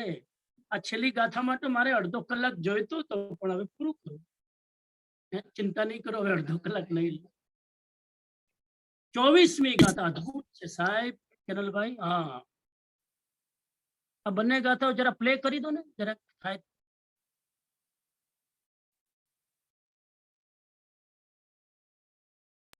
गाथा नंबर 22 एंड 24 का हम सभी उच्चारण करेंगे साथ में। जय वीराय जय गुरु हो मम तुह प्रभावो भयव ववणिव्ययो मग्गानुसारिया इट्ठ फल सिद्धि जम इच्छसि अपणतो जम चरण इच्छसि अपणतो तम इच्छ परस्वीया इत्यगम जिणसासनम इत्यगम जिणसासनम।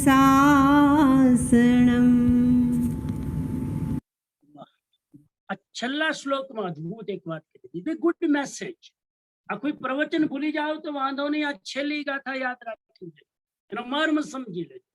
આ છેલ્લી ગાથા 24મી કહે છે, જમ ઇચ્છસી અપણતો જમ ચ ન ઇચ્છસી અપણતો તમ ઇચ્છ પરસ્વીયા એત્યગમ જીન શાસનમ. જીન શાસન આટલું જ છે. આટલું બધું કીધા પછી કે આટલું જ છે. जिन शासन आटलू छे। કેટલું? आप अपने लिए जो चाहते हो वही आप दूसरों के लिए चाहो। जो चीज आप अपने लिए नहीं चाहते कि मेरे साथ हो, वैसा व्यवहार आप दूसरों के साथ न करें।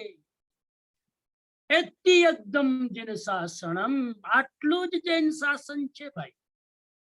ફરી બોલું ગુજરાતીમાં, જે વસ્તુ તમે તમારા માટે ઈચ્છો છો કે મારા જીવનમાં થાય, એવી જ વસ્તુ તમે સૌ માટે ઈચ્છો।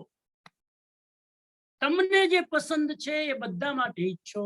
તમને જે તમારી સાથે થાય તમને ન ગમે એવો વ્યવહાર તમે બીજા સાથે કરો નહીં। હવે વિચારવું પડશે કે તમને શું શું ગમે છે। તમને જે ગમે એ બીજા સાથે કરો। તમને જે ન ગમે કે બીજો કોઈ મારી સાથે આવું કરે, ન ગમે એવું કમસે કમ તમે બીજા સાથે કરો નહીં। એત્યગમ જીન શાસનમ, આટલું જ જીન શાસન છે। જો આ સૂત્રને અપનાવો ને, કોમ્પિટિશન બંધ થઈ જાય। આ સૂત્રને અપનાવો, જેલેસી જાય। આ સૂત્રને અપનાવો, કોઈને અપમાન કરવાની ભાવના થાય નહીં। અને આ સૂત્ર અપનાવો તો કોઈ સાથે બેડ બિહેવ થાય નહીં। જે તમે તમારા માટે ઈચ્છો છો કે કોઈ મારી સાથે કરે, તમે શું ઈચ્છો કે બીજા લોકો તમારા સાથે શું વ્યવહાર કરે તમને ગમે? પ્રેમથી બોલે, મીઠાશથી બોલે, સ્માઇલિંગ કરીને બોલે તો તમે સ્માઇલિંગ કરો ને। કોઈ સારા શબ્દોમાં તમને બોલે તો તમે સારા શબ્દોમાં। આ બસ આટલું જ જીન શાસન છે સાહેબ। છેલ્લે મુઠ્ઠીમાં સાર કહી દીધો। જે વ્યવહાર બીજાનો તમને નથી ગમતો એ વ્યવહાર તમે બીજા સાથે ના કરો।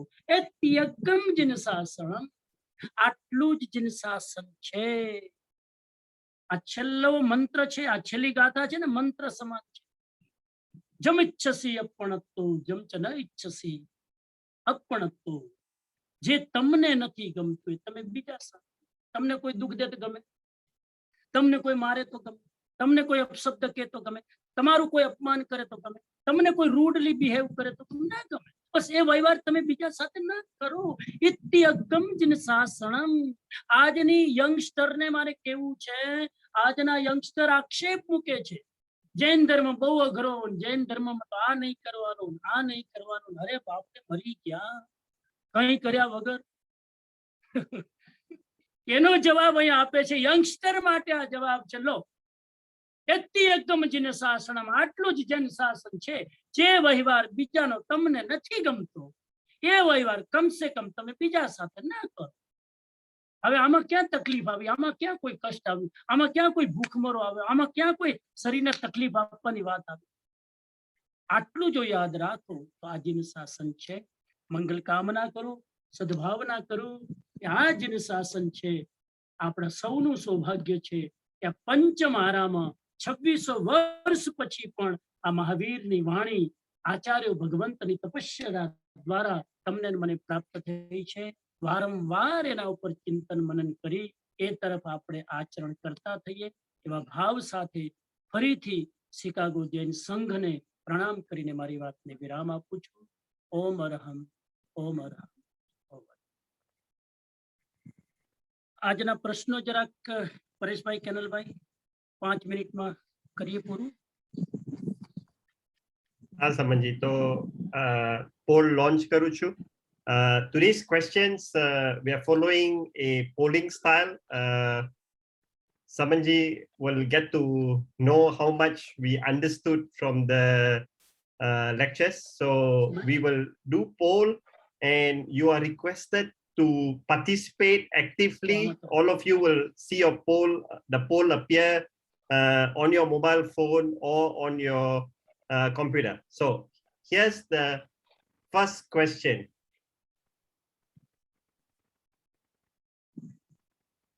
First question, Kenalbai, you can go ahead and read as well. કેનલભાઈ એકવાર વાંચી જાઓ। Actually, I can't see the question, Paresh bhai, because it doesn't appear. Okay, હું વાંચી લઉં, ચલો। પહેલો ક્વેશ્ચન છે, दो प्रकार का शासन कौन कौन से है? दो प्रकार का शासन कौन कौन से है? ऑप्शन दिया है। पहला ऑप्शन क्रूरता का शासन, चेतना का शासन। दूसरा ऑप्शन करुणा का शासन, क्रूरता का शासन। तीसरा ऑप्शन प्रेम का शासन, मैत्री का शासन। चौथा ऑप्शन जिन शासन, क्रूरता का शासन। Which one the right answer? Please do the tick mark. We have more than 100 people in the Zoom session, so Wow. please participate, right? I mean, See the poll. yeah, if you're not able to see your poll, if you're a co-host, you will not be able to see the poll. Okay. You can log in through the phone and see the poll using the other account. So giving 10 more seconds for everyone. બહુ વિચારે છે બધા સમનજી. હજી આપણે 50 જવાબ જ આવ્યા છે 100 માંથી. બધાએ જવાબ આપવાનો છે, મારી વિનંતી. So while you have not turned on your cameras, but we do request you, and these are anonymous poll, so we will not know who gave what answers, don't worry. Okay, another 5 seconds before we go to the next question. 5, 4, 3, 2, 1. Let's see the answers for the first poll. Wow.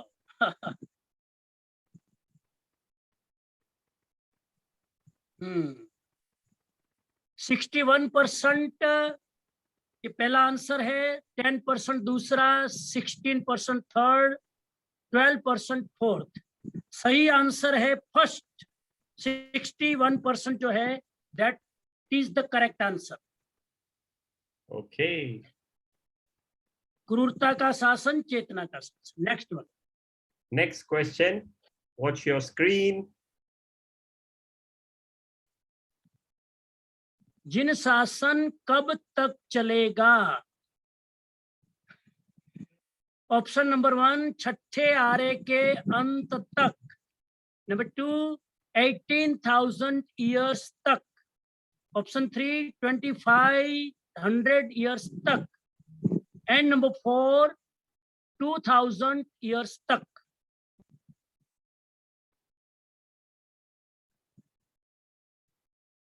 Okay, the answers are coming in. I will give another. बहुत simple question है, condition ध्यान से सुना हो तो। 10 seconds. 9, 8, 5, 4, 3, 2, 1. All right, all answers are in. Let us share the results of this. Oh wow, छठे आरे तक 16%, 18,000 81%, very good. 2,500 years 3%, and 2,000 years 0%. So correct answer is 81%, right? Second number 18,000 years तक, correct answer. Great. Oh, Thank Saras. you. Next question. Question number 3. Watch your screens. जिन वचन किसके समान है? Option number 1 प्रकाश के समान, number 2 मुक्ति के समान, नंबर 3 औषधि के समान, नंबर 4 अमृत के समान।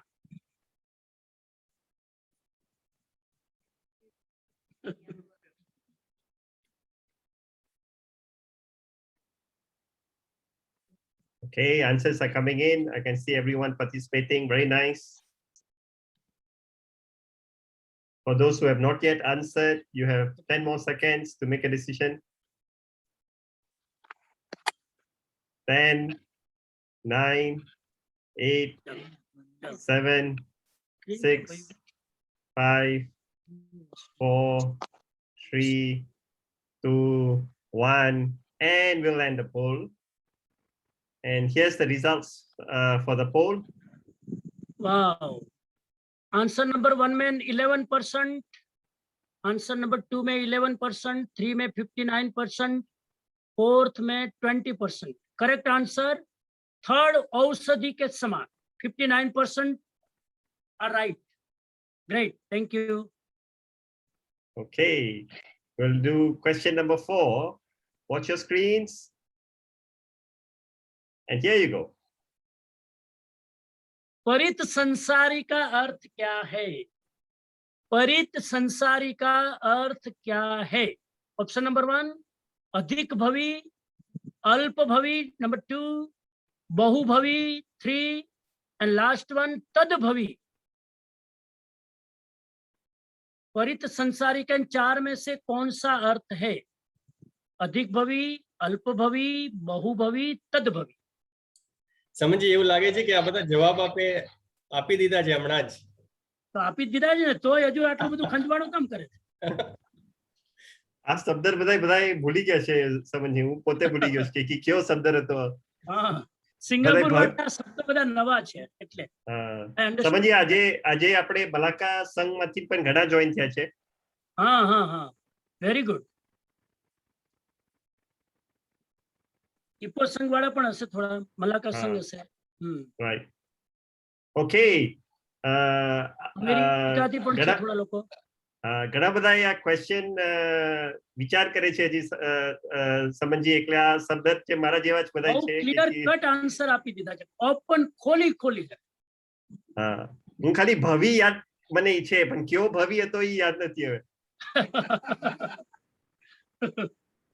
तो इसका आंसर 50% सही नहीं माना जाएगा. So we will end the poll and share the results. Okay. Wow. अधिक भवी 18%, अल्प भवी 58%, बहुभवी 18%, तद्भवी 5%. ये 5% तद्भवी ने क्यों बोला कब पता नहीं, शायद उस समय जब मैं बोल रहा था नींद आ गई होगी, कोई बात नहीं. अल्प भवी, राइट आंसर इज अल्प भवी. 58% are right. Very good. अल्प भवी. तद्भवी नहीं, तद्भवी मतलब उसी जन्म में जाने वाले, वो नहीं है. Next. Okay. Last question for the day. Watch your screens. जिन शासन के तीर्थंकरों का उपदेश क्या है? What is the message of जिन शासन तीर्थंकरा? नंबर 1 अपने लिए चाहते हो वो सबके लिए चाहो, सबके लिए चाहते हो वो अपने लिए चाहो. ऑप्शन नंबर 2 किसी जीव की हिंसा मत करो. ऑप्शन नंबर 3 विषय सुख का विरेचन करो. ऑप्शन नंबर 4 किसी भी जीव को अपनी ओर से दुख मत दो.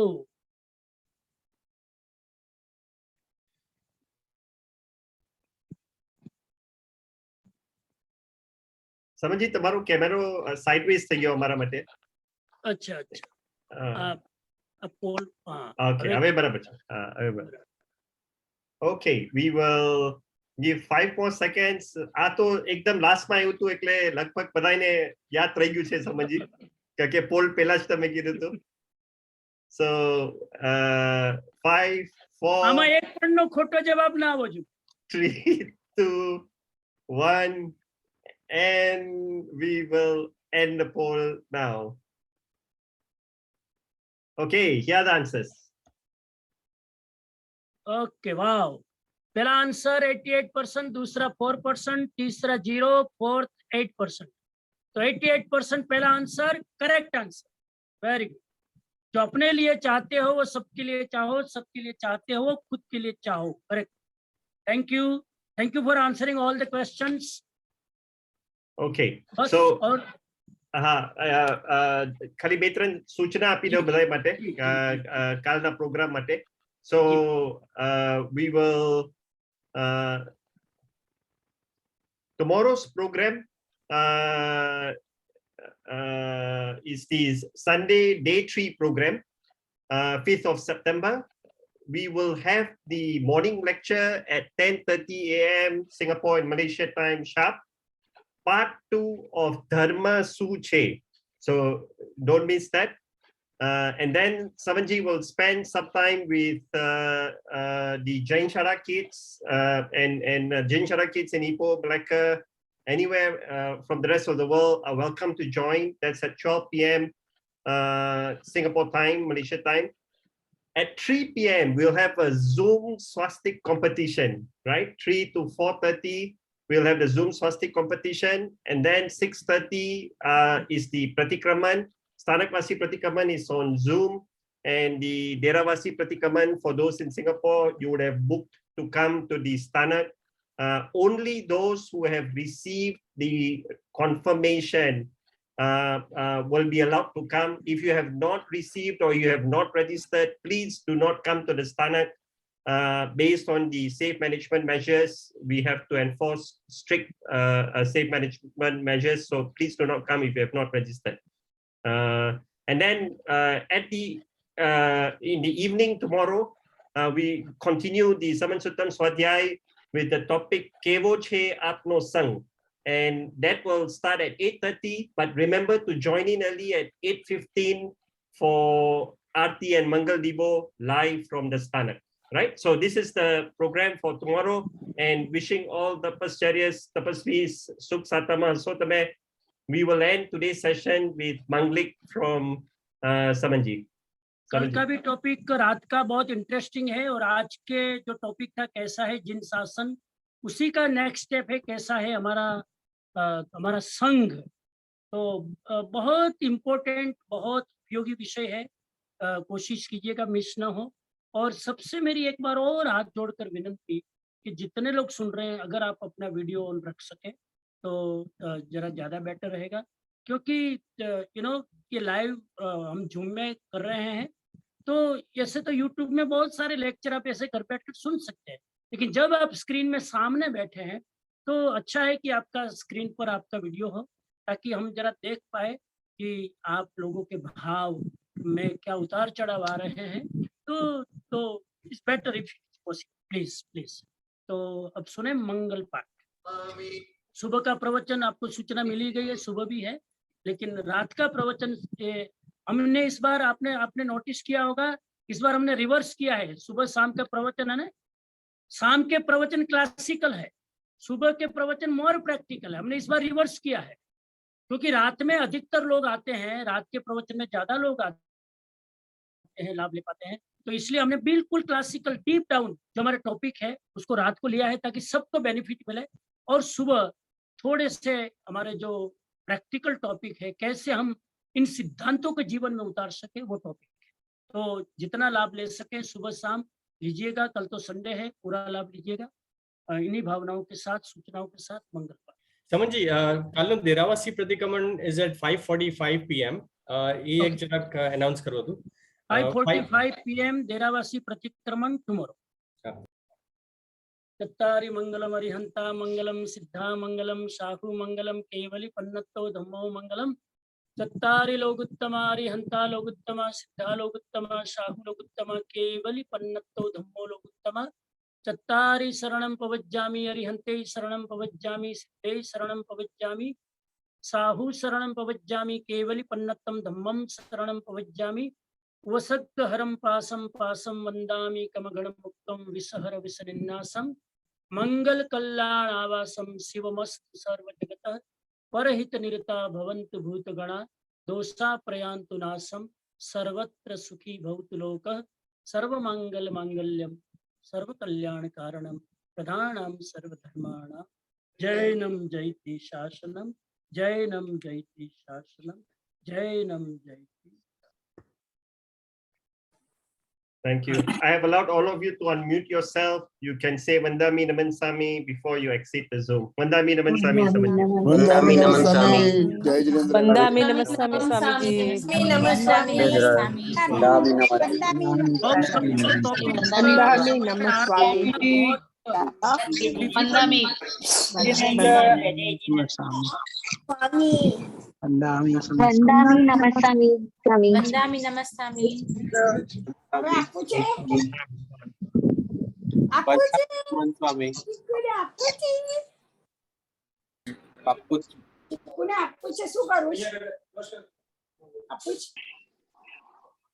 We will now end the Zoom session. Thank you and see you all tomorrow. Jai Jinendra. Jai Jinendra.